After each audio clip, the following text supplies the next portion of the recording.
Welcome to whale watching in the Puget Sound. My name is Sarah Husby. I am a local realtor, but first I'm a mom, and I'm taking my family today out on a whale watching trip, and I'm inviting you along. While there are a handful of ways to go whale watching around here, today I've chosen the Puget Sound Express because they have one of the biggest boats, which provides the most amenities, especially if you have little ones.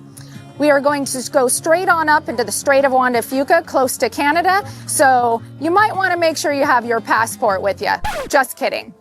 What's cool about these is that every excursion is different. We don't know which whales we're going to see. It could be orcas, it could be humpbacks, it could be minke whales, but every day is different, and all the routes are different too because they follow the whales. So whether you're a visitor here in Washington or you've lived here all your life, this is something you must do because you will not be disappointed. Today we're here in Edmonds, about an hour and a half north of Gig Harbor, and we're about ready to set sail on the Swiftsure, and it's a beautiful day, so let's get started. Traveling around the world, my feet will tell me where to go. I'm not afraid to step outside and see the world for what it is now. Spending all my time with people that I barely know. You may have thought that I was lost, but all I need is room to grow. I'm coming home to put a flower in your hand. Thought you should know.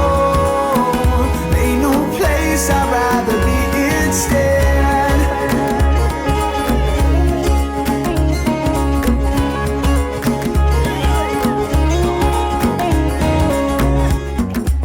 Sometimes I feel alone, you know it's me and my guitar. We're looking up at darling stars, singing where we supposed to go now. Ruthie, little lady, tell me what you mean to me, and I'll build a house in Byron Bay. That's exactly where you'll be. I'm coming home.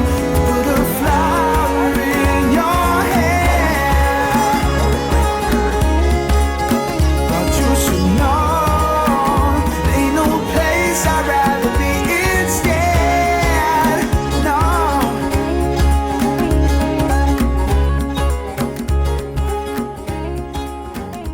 So we just docked. And as you can see, that was unlike anything else. We were able to go on Puget Sound Express, one of their bigger boats. They do have a couple other boats. And depending on who you work with, you can go out in different sized boats. But today we were able to see the orcas and we were able to see the humpback whales. Every excursion is different and exciting and new. And what's great about these excursions too is the fact that it's not just about whale watching. You get a real experience of understanding the Puget Sound as a whole, from seeing lighthouses to seeing harbor seals and different birds, wildlife animal sanctuaries, the whole gamut of it.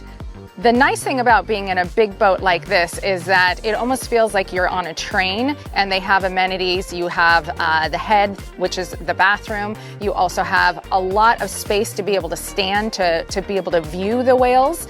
And then you have food, and then they educate you throughout the entire ride. And the naturalist who's on board has so much information that you really feel like all of your questions are answered. One of the highlights too is that they not only educate you about whales in general, but they've been able to track these whales, and they share with us information about the transient whales and the resident whales, and even the humpbacks that we got to see, and they were all around our boat today. They were almost to near extinction, and now they are in the thousands. What I thought was also really interesting while they were educating us is that there's different migration patterns, and then the difference between the resident whales versus the transient whales, and how the population has changed so much. The transient whales, and they're here even more than the resident whales. Well, this is a fantastic way to go out into the Puget Sound and Strait of Juan de Fuca to see the whales. We've learned a few things. So if you're in your own boat, you have to be 200 yards away from any orca and 100 yards away from humpback. Also on Facebook, you can follow the Orca Network group and find out where the orcas are throughout Puget Sound. And a lot of people follow that and then go and find a beach nearby to be able to capture some amazing views of these amazing whales. And if you want to learn more about the Puget Sound and all that it has to offer, you can click on the link below for my local activity guide that gives some really great things to do for families on and off the water, whether you're a local or a tourist. If you have any questions, don't forget to comment below and don't forget to like and subscribe.